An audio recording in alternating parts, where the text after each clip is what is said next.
beloved Boss Mike Cervera.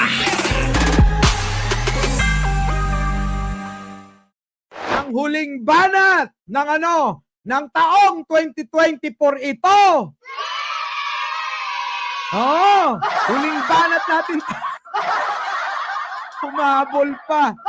Ito na mga kababayan. Pasok. Nako, masamang plano kay Pangulong Bongbong. Bistado. Pasok. Sa gitna ng mga isyong hinaharap ng ating bayan, isang tanong ang bumabagabag sa marami. Ayan mga kababayan, pakinggan nyo ha. Bakit galit na galit si Vice President Sara Duterte kay Speaker Martin Romualdez? Bakit? Ninyong lahat. Martin Romualdez, Lisa Marcos, Bongbong Marcos. May kinausap na ako na tao. Sinabi ko sa kanya, kapag pinatay ako, patayin mo si BBM, si Lisa Araneta, at si Martin Romualdez. No joke. Isa itong direktang banta sa ating demokrasya, sa ating pamahalaan at sa seguridad ng bayan. Ang galit na ito ay naging malinaw sa sunod-sunod na atake mula sa mga social media trolls hanggang sa mga kilalang kaalyado ni Bibi Sara. Ngunit ano nga ba ang tunay na dahilan? Ni hindi pa umiinit sa pwesto si Vice President Sara Duterte ay gumagawa na ito ng paraan upang makapang-agaw ng kapangyarihan. Ang plano ay i-impeach ang Pangulong Marcos, ngunit hindi ito mangyayari dahil sa isang malaking sagabal sa kanyang master plan. Nako! Ayan na mga kababayan. Sagabal si Speaker pala, mga kababayan, sa master plan netong mag-aama sa tulong ni Gloria at ni Vic Rodriguez at ni Digunyo. Puntahan nyo yung unang mga vlog ko. Nung bagong balik ako. Lahat yan mga kababayan, tinalakay ko. Eto na mga kababayan, lumabas na ang totoo. Tandaan nyo mga kababayan, balikan ninyo yung mga hindi nanonood kasi Yung mga bago, balikan nyo yung mga vlog ko ng sinauna. Nang masusumpungan nyo lahat yan mga kababayan, na-expose ko na. Bakit kanyo mga kababayan? Kung hindi ba naman mga tatanga-tanga, sinama sa mga meeting ang Mike Cervera. Di Bonilyaso. Eto na mga kababayan, tuloy. Si Speaker Martin Romualdez. Kaya naman, sa tulong ng kanyang pangunahing adviser na si dating Pangulong Gloria Arroyo, na siyang utak sa pagpapatalsik kay dating Pangulong Estrada, kumilos ito upang patalsikin si Speaker Romualdez. Kapag babagsak si Speaker, madali nang ma-impeach Pangulong Marcos gamit ang kanilang mga gawa-gawang kwento upang siraan ang kanyang pagkatao at ang kanyang gobyerno. Ngunit si Speaker Martin Romualdez ay nanindigan. Hindi para sa ambisyon, kundi para protektahan ang mandato ni Pangulong Marcos at ang interes ng bawat Pilipino. Ang laban na ito at ang laban ni Speaker Martin Romualdez ay hindi lamang tungkol sa politika. Ito ay laban para sa kinabukasan ng ating bansa. Ulitin ko ulit. Para naman maganda-ganda. Para mas maliwanagan kayo mga kababayan eto na. Wag nyo munang pansinin yung mga katabi nyo riyan. Yung mga nangangalabit, mamaya na yan. Sabihin nyo sa kanya, sabayan nyo na lang. Yung pagpasok ng bagong taon, kaysa magpaputok kayo ng labintador. Paputokin nyo na lang yung mga pumuputok na magbubunga ng inyong pagmamahalan. Okay? Ito na. Ito na mga kababayan. Pakinggan natin. Sa gitna ng mga isyong hinaharap ng ating bayan, isang tanong ang bumabagabag sa marami. paano hindi babagabag yan sa marami mga kababayan? Todo ang paggawa nila ng mga black propaganda laban kay Pangulo. Lahat na lang mga kababayan, ginawa nila. Mula sa peking video. Peking video na nagdodroga ang Pangulo. Di po ba? Wala na yon mga kababayan, sabi nila noon, no? Meron kami, 4 na video yung meron kami. Abay, ilalabas namin yung pangmalakasan. Puta, nung nilabas mga kababayan, yung video nila, ay grabe, pambata lang ang nag-edit eh. Paano yun? Diba? Fake video, sabi ni Argo. Tuloy. Bakit galit na galit si Vice President Sara Duterte kay Speaker Martin Romualdez? Ayan, bakit nga ba? Ito yung tanong natin kahapon eh. Bakit nga ba galit na galit etong lukalukan to kay Speaker mga kababayan? Bakit? Samantalang malaki ang partisipasyon ni Speaker dahil naging campaign manager netong baliw na to. Di ba? Ninyong lahat.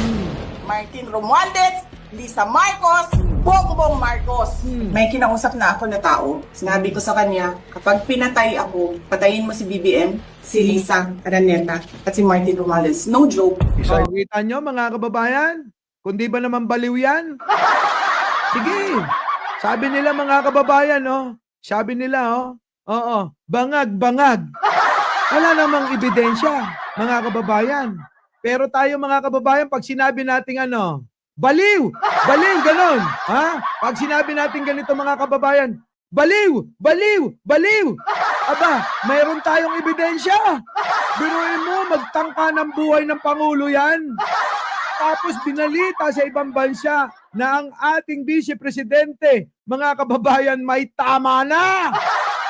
Buti pa yung taga-ibang bansa, alam nila na may tama yung ganyang pag-uugali. Yung mga DDS na tulad ni Argo, hindi pa rin maunawaan na may tama talaga ito. Kaya mga kababayan, nasa posisyon tayo para tawaging baliw to. Wala sila sa posisyon na tawaging bangag ang Pangulo. Pero tayo, merong ebidensya rito.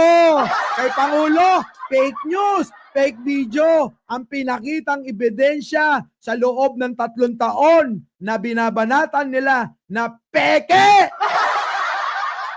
Na adik bangag ang Pangulo?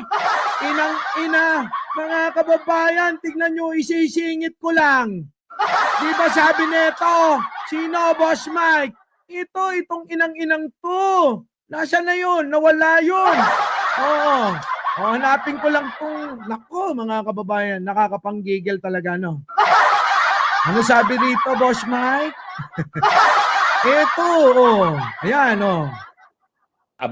Kung alalahan, pag-asa na lang ni Uy dyan kay Abante, kung hindi yan. Wait lang. Mali. Nasaan? Hanapin ko lang yung sinasabi niyan. Nasaan na ba yan, Boss Mike? Ito, nga ang PBBM. Alam mo kasi ang Republican, conservative, anti-abortion. Kaya nga President Trump, si Presidente Duterte, ni President Trump. So, paniniwala na babalik tayo sa pagiging sa Panginoon, balik sa backgrounds. So ayaw na ayaw ng mga conservatives sa Amerika ang paggamit ng droga. Of course, di pa naman napapatunayan ang paggamit ng droga. Of course, di pa naman napapatunayan na gumagamit ng pinagbabawal ng droga. Of course, di pa naman napapatunayan na gumagamit ng pinagbabawal na droga ang PBBM. Ang paggamit ng droga. Of course, di pa naman napapatunayan na gumagamit ng pinagbabawal na droga ang PBBM. Kita nyo? Hindi nyo pa napapatunayan? Hindi nyo pa pinapapatunayan na gumagamit ng droga ang Pangulo. Pero kami, napatunayan na namin na baliw talaga etong babaeng to. Mga kababayan, patunay na galing na mismo sa kinilos at mga namumutawi sa mga bunganga niyan. Tama po ba mga kababayan? Oh, nasaan na yun? Nawala. Oh. Di ba? Na mga kababayan yan yung mga hindi nila maintindihan. Tawag sila ng tawag, ng bangag, ang Pangulo. Pero mga kababayan, kita nyo naman ito. Sino? Si Rocky mismo na naglabas ng peking video, abay hindi pa niya daw napapatunayan na gumagamit ng droga ang Pangulo. Anak ng tinapa ng mga kababayan O ngayon, mga kababayan, baliw to. Tuloy. Sinabi ko sa kanya, kapag pinatay ako, patayin mo si BBM, si Lisa Araneta, at si Martin Romualdez. No joke. Isa ito Yan ba nasa katinuan? Huhukay ka ng patay? Magtatapong ka ng bangkay? Ganun ba? Matino ba pag-iisip nun? Anong kinalaman ng patay, ng bangkay, sa problema niyan? Anong kinalaman? Puputol daw ng ulo yan. Tamang kaisipan. Matino ba yan? Edi, mga kababayan, maliwanag na baliw yan. Ganyan, may ebidensya. Hindi yung tawag kayo ng tawag ng bangag. Yung nagpaumpisa niyan, ayun, nagtatago na. At siya mismo, galing sa kanya, ano sabi? Of course, hindi pa naman napapatunayan na gumagamit ng droga ang Pangulo. Of course, hindi pa naman napapatunayan na gumagamit ang droga ang Pangulo. Untog niyo ulo niyo para maunawaan ninyo. Tuloy. May kinausap na ako na tao. Sinabi ko sa kanya, kapag pinatay ako, patayin mo si BBM, si Lisa Araneta, at si Martin Romualdez. No joke. Isa itong direktang banta sa ating demokrasya, sa ating pamahalaan at Yan. sa seguridad ng bayan. Tama! Alam nyo, dati hindi ko gusto tong si speaker. Ngayon, nagugustuhan ko na. Oo! Mga kababayan, kasi lumilinaw na sa aking isip na talagang, alam nyo, si speaker ang nagmamalasakit. Isa sa mga nagmamalasakit kay Pangulong Bongbong. Tuloy. Ang galit na ito ay naging malinaw sa sunod-sunod na atake Ayan, kita nyo yung mga atake nila. Tuloy. mula sa mga social media trolls hanggang sa mga kilalang kaalyado ni Bibi Sara. Kita nyo yan, Ito yung video na ginawa nila. Isa pa ito. Yung labi, abot na sa mic niya. Ito, nasa ibaba. Pansinin nyo. Yung labi niya, abot na sa mic niya Pero wala namang koneksyon. Ang tinutukoy ko lang para matandaan ninyo, ito, fake news peddler. Yan ang kasama ng mga Duterte, isa sa mga aso ng mga Duterte para siraan ang gobyerno ng Pilipinas. Mga kababayan. Tuloy. Kita nyo kung di ba naman aso yan. Abay, nagpunta pa ng Japan at doon ipinakalat ang katangahan. Hindi ba naman mga tanga yan, mga kababayan? Kung hindi ba naman mga tanga yan, tanong ko kahit anong isip ko, anong kinalaman ng mga Hapon? Anong kinalaman ng bansang Japan para doon magreklamo tong mga ito? Kita nyo? Ayun, kasama pa sino? Yung nakatatlong termino ng talo. Si Mocha, 3 termino na talo mo, mahiya ka. Abay, pinipilit mo pa. 3 termino, nag-party list yan. Hindi nanalo. Tapos ngayon, tumatakbo, konsihal. Sa ika-4 yatang distrito ng Maynila. Aba, mga taga Maynila. Abay, kita nyo naman, mula sa pagtakbo bilang maging congresswoman, abay, bumaba na lang. Saan? Sa konsihal. Nakakahiya yung ganyan. Mocha, wala kang karir sa politika. Tapos kinukuha mo pa yung mga loob ng taga Japan? Iilan lang kayo dyan. Karamihan ng mga Pilipino sa Japan, mga sumusuporta kay Pangulong Bongbong Marcos yan. Tama? Dito lang. Ngunit ano nga ba ang tunay na dahilan? Ni hindi pa umiinit sa pwesto si Vice President Sara Duterte, ay gumagawa na ito ng paraan upang makapang-agaw ng kapangyarihan. Yun naman talaga mga kababayan. Kasi mga kababayan, binulungan ni Gloria yan. Sabi ni Gloria, oh, Inday, alam mo na ha, Inday, nangyari sa akin yan noong panahon ni Erap ha. Di ba? Noong panahon ni Erap, nangyari sa akin yan. Di ba naagaw ko yung posisyon ni Erap? O, di ba? O, kaya Inday, kaya mo rin yan. Inday, kaya mo yan. O, di ba? Ganun na ganun eh. Oh, ganun na ganun. Yung plano nila kay Pangulong Bongbong. Pero dahil nga mga kababayan, sa tulong ni Speaker, hindi nagtagumpay ang masamang plano ng mga to. Ay, nako. Kaya galit na galit ang grupo ni Duterte kasama na si Gloria Labandera at itong lukalukan to. Dahil naging hadlang si Mr. Speaker Romualdez sa masamang plano ng mga Duterte na to. Gets niya? Gets niya?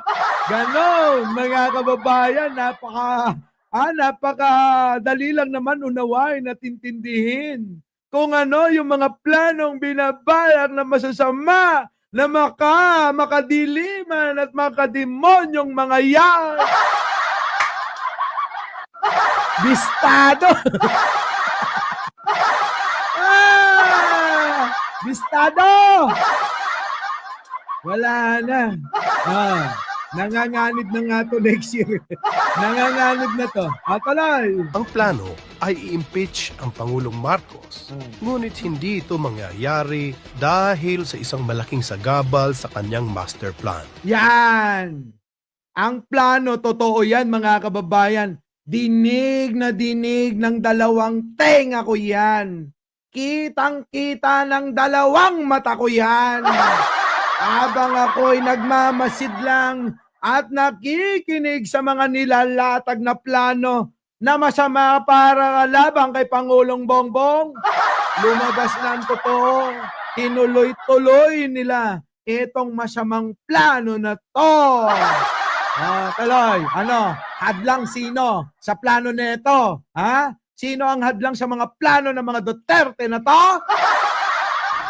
Si Speaker Martin Romualdez. Yan ang naging hadlang. Kaya mga kababayan, kung dati ayaw ko to, ngayon mga kababayan, parang gusto ko na dito dahil malaking sagabal ang mga plano ng mga Duterte. Itong si Speaker. Nakita nyo mga kababayan? Okay na. Tuloy.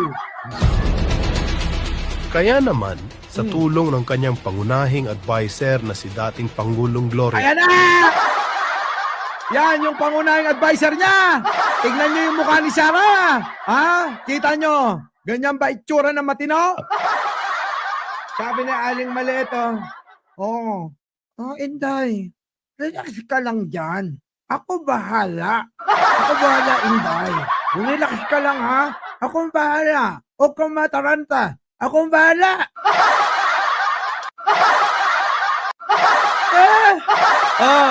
Sumbong sa nanay. Sige, tuloy. Arroyo na siyang utak sa pagpapatalsik kay dating Pangulong Estrada. Yan na. Kumilos ito upang patalsikin si Speaker Romualdez. Kapag babagsak si Speaker, madali nang ma-impeach Pangulong Marcos. Yan mga kababayan. Totoo yan. Kapag ka na-impeach na si Speaker at napalitan ni Gloria Labandera si Gloria. Ganyan yung namin noon, nagrarally kami. Rally kami noon, labang kay Gloria Labandera si Gloria. Mga kababayan, yan yung plano, mga kababayan. Kapag ka napabagsak si Speaker at nakuha na nila ang buong Kongreso, nako mga kababayan, tapos si Pangulo. Pero matalino pa rin si Pangulo, hindi niya hinayaan na maging speaker at ibigay ang speaker kanino? Kay Gloria Arroyo. At hindi binigay ang posisyon ni Gibo kay Sara Duterte. Kita niyo mga kababayan, kung nangyari yon, tapos ang Pangulong Bongbong. Tuloy. Tuloy. Meet ang kanilang mga gawa-gawang kwento. Ayan, yung mga gawa-gawa. Eto na mga kababayan, tanong ko sa inyo. Kung hindi ba naman kayo pinagloloko ng mga kampo ni Duterte, gagawa ba sila ng ganyang peking video? Tanong lang kung malinaw pa ang mga isip ninyo. Kung malinaw pa, kung malinaw ang isip ninyo, gagawa ba ang grupo ni Duterte ng tulad ng klaseng ganyang peking video? Para pabagsakin ang administrasyon ni Pangulong Bongbong?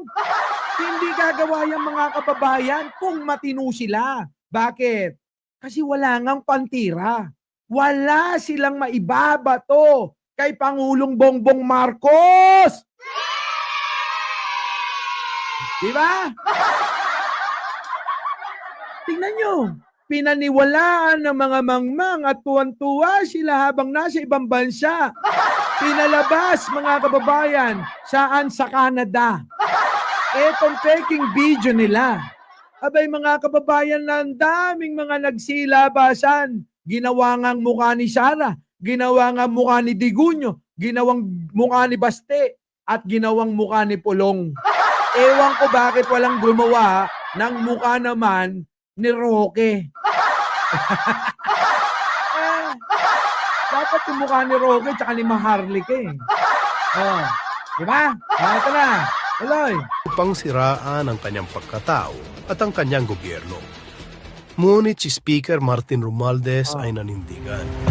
Yan mga kababayan, dapat naninindigan tayo. Tulad ng paninindigan ni Martin Romualdez, manindigan tayo. Mga kababayan, manindigan tayo. Huwag nyo nang intindihin si Manang Aimee.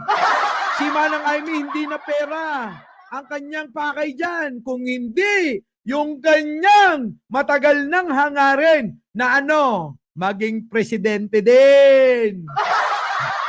Si Manang Aimee, malaki ang selos kay Pangulong Bongbong. Bakit kanyo mga kababayan? Dahil yung pangarap niyang maging presidente siya, si Pangulong Bongbong ang binigyan ng may kapal. Bakit? Kasi alam ni bro na si Pangulong Bongbong ay magiging totoo sa sambayan ng Pilipino. Si Aimee, pag naging presidente, iaabsuelto lahat ng mga katarantaduhan, kawalangyaan na ginawa ng mga Duterte sa ating bayan. Kailangan managot ng mga Duterte, tama? Kung si Aimee ang naging presidente, hindi mapapanagot yan, mga kababayan. Kaya tandaan nyo, ang Pangulong Bongbong Marcos, gusto niyan lahat nasa tama. Dapat dumaan lahat sa proseso. Kaya kung nasanay kayo kay Duterte na ura-urada ang paglikida kay Pangulo, hindi. Dahil meron tayong sinusunod na konstitusyon na dapat umayon lahat. Kung may mapaparusahan, dapat idaan lahat sa proseso yan. Di po ba mga kababayan? Napapagod na ako magsalita. Pagod na ako magsalita. Oo. No, game. Tuloy. Mga kababayan. Hindi para sa ambisyon, kundi para protektahan ang mandato ni Pangulong Marcos at ang interes ng bawat Pilipino. Correct. Yan po mga kababayan. Di ba? Napakahusay. Napakahusay ng ginawa ni Speaker na to. Ang laban na ito at ang laban ni Speaker Martin Romualdez ay hindi lamang tungkol sa politika. Ito ay laban para sa kinabukasan ng ating bansa. Ayos, mga kababayan. Diba? Ayos, diba? So maliwanag na. Bistado yung plano nila, mga kababayan. Bistado. So mga kababayan, Our beloved Boss Mike, Boss Mike.